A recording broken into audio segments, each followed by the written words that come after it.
Bloomberg Audio Studios. Podcasts, radio, news. This is Bloomberg Businessweek with Carol Massar and Tim Stenovec on Bloomberg Radio. Let's get into it on the trade, on the macro, and more. Always good to have with us. Check the pulse as he sees it. Is Peter Atwater, president of Financial Insyghts and adjunct lecturer of economics over at William & Mary, author of the book, The Confidence Map, Charting a Path from Chaos to Clarity. He joins us once again from Williamsburg, actually from Philadelphia, Pennsylvania, on this Monday. Peter, good to have you here. How are you? I'm doing great, Carol. How are you? I'm doing well. And it seems like, investors feeling a little bit more upbeat, although we keep questioning what macro or what fundamentally has changed at this point. What's the constructive takeaway and view that you believe that we should have on all of this as citizens and also as investors?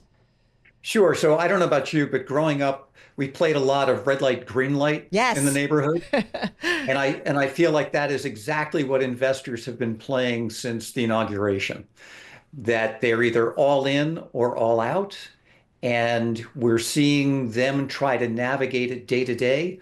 I can't imagine what it must feel like in the C-suite of a major multinational corporation in all of this.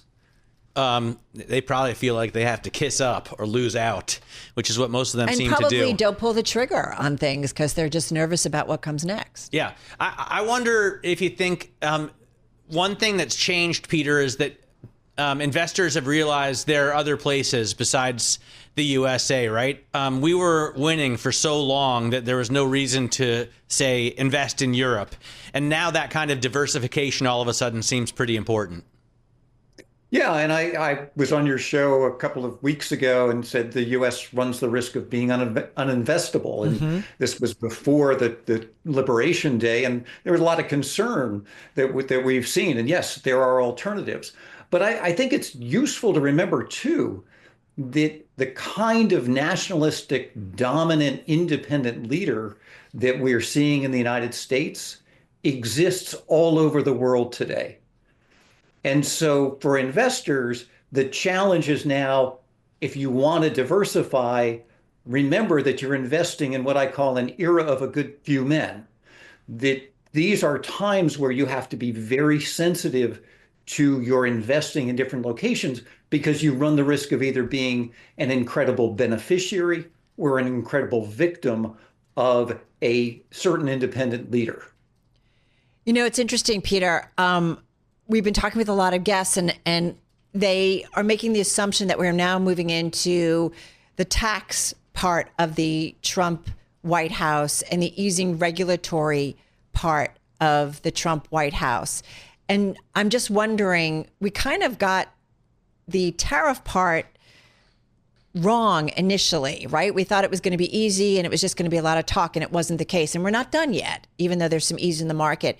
And I'm just wondering on the regulatory side, I think businesses are thinking it's going to be full, speed ahead. Could they possibly be getting it wrong in terms of the regulatory environment and easing kind of business conditions? Well, if you look at the regulatory changes that have been made amid all of this tariff discussion, they've been extensive. And so I think a lot of things have already moved to the benefit of businesses. The question I think that now remains to be seen is how does that translate into the day-to-day activity, particularly on the consumer front? What does business laissez-faire mean in terms of the impact day to day on Main Street? Well, what are you worried about? Because in your notes, you talk about business leaders are increasingly fearful of a centrally planned U.S. economy. So kind of play that out for us.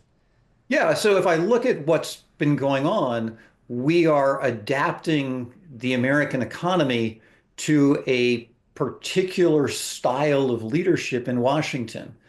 And so for business leaders, they're having to filter every decision now in terms of political risk first. What does this mean if I comply? What does it mean if I choose not to comply? What are the consequences in both fronts? And as we've seen, the rewards for compliance are immense and the punishment for noncompliance is brutal. So for business leaders, they're going to have to demonstrate that they're complying. And the more aspects that we see in the economy, the more this feels like it's a centrally planned economy, where Washington is dictating how businesses should perform day to day. It's so fascinating that we go from, I think most Americans, at least my age, grew up thinking free market capitalism is the way this economy should run, that laissez-faire wasn't just a French term, but also the American way. And now, I mean, to say that we're moving towards a centrally planned economy was just something I've heard from a number of other people, Peter. To me is a little bit scary, but is this the way the Republican Party has changed? Is this, the way it's going to be going forward for them? Yeah, I mean, if we look at the three elements of business today in terms of labor, capital, and trade, you're seeing incredibly intense intervention in the policies that drive the inputs to business. And so whether you give it a different name than centrally planned economy, there is no question that if I'm a business leader, I'm increasingly in the passenger seat. I may still be in the front seat, but somebody else has the gas pedal and somebody else has the brake and the wheel. Who wins in a centrally planned economy? The planners. Those that comply. Yeah, because I just think about, certainly on the campaign trail, it was about bringing more people who maybe felt left out of the economy. Is that the case? I mean, I don't know if you bring more manufacturing, Peter, back. We've had conversations earlier today that, yes, indeed, that will bring jobs to those who have felt left out and good paying jobs. But I'm just curious, do you agree with that? Yeah, I mean, we can steer the economy to deliver a particular type of job. The question is whether that is most efficient, whether that's most productive, and centrally planned economies tend to disappoint on both of those fronts. Is this a hallmark of populism? Because this is what we're seeing, right? Nationalist populism here at work. Is central planning always the default position for populist governments? Yeah, I think that, whether it's on the right or the left, there is a tendency for when powerlessness and uncertainty reign for those to follow. And what you have, as I said, across the globe today are dominant leaders seeking to form a national economy, a national political environment that is oriented around them. It's funny because I look at some of the bullet points in your note, and I think it makes me think of the Soviet economy, right? Delays to capital investments from the private sector, fewer imports and more shortages, bread lines, pricing increases, slower hiring, and slower job cuts, just stagnation there. And are we drifting towards that?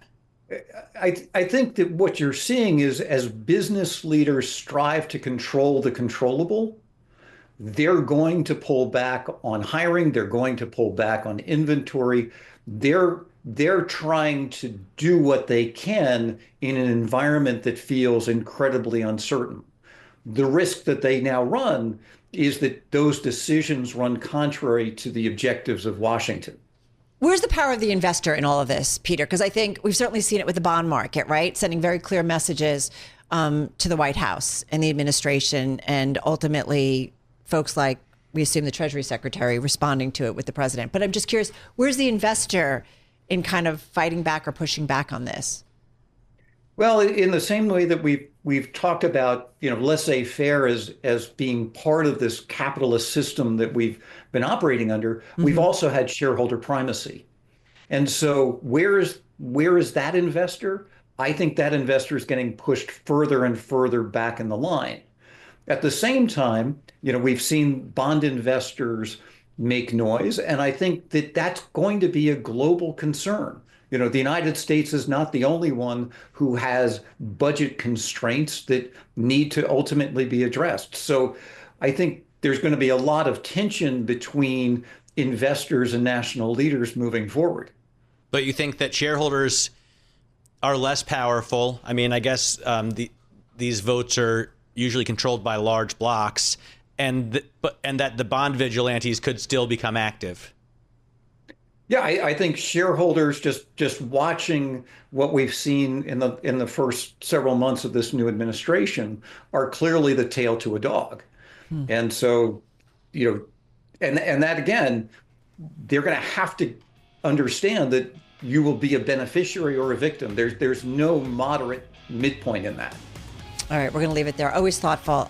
Peter Atwater, thank you, as always. President of Financial Insyghts and adjunct lecturer of economics at William & Mary, and author of the book, The Confidence Map, Charting a Path from Chaos to Clarity.